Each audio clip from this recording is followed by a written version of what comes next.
Hello viewers, welcome to my channel সোনার কুটির। এটা হচ্ছে আমার ইরানি মানি প্ল্যান্ট। গাছটা এত সুন্দর, পাতাগুলো চকচক করে সবসময়। একটু স্প্রে করতে হয়, পানি মিক্সড করতে হয়, তারপর এরকম কেমন কাদা কাদা একটা ভাব চলে আসে, তারপর আবার পরিষ্কার করতে হয় হাত দিয়ে।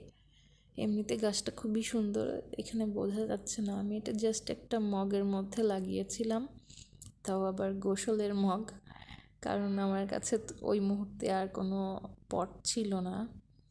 আমি এরকম আরও কয়েকটা গাছ লাগিয়েছি মগে। এই গাছটা আমার খুবই ভালো লাগে। এই গাছটা আমার খুবই ভালো লাগে কারণ এই গাছটা খুব সুন্দর, তাড়াতাড়ি লতানো হয়ে বেড়ে ওঠে এবং খুব তাড়াতাড়ি বড় হয়। আমার কাছে এই গাছটা খুবই ভালো লাগে। আর এটার আরেকটা নাম আছে, আমার এই মুহূর্তে মনে পড়ছে না, কিন্তু এই গাছটা আপনি ছায়াতেও রাখতে পারেন, রোদেও রাখতে পারেন। আমি বেশিরভাগ সময় সাধারণত একটু অক্সিজেন আছে, হালকা আলো আছে এমন জায়গায় রাখি, সানশাইন আছে এমন জায়গায় রাখি না, কারণ বেশি রোদে পুড়ে যেতে পারে। তবে আমার মনে হয় এটা রোদে কিংবা ছায়াতে দুটোতেই ভালো থাকে।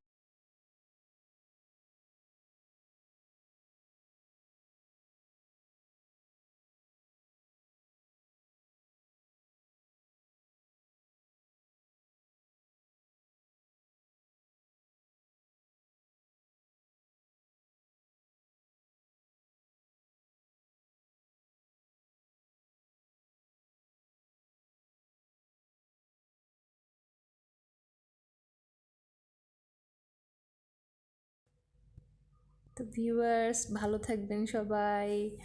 আল্লাহ হাফেজ।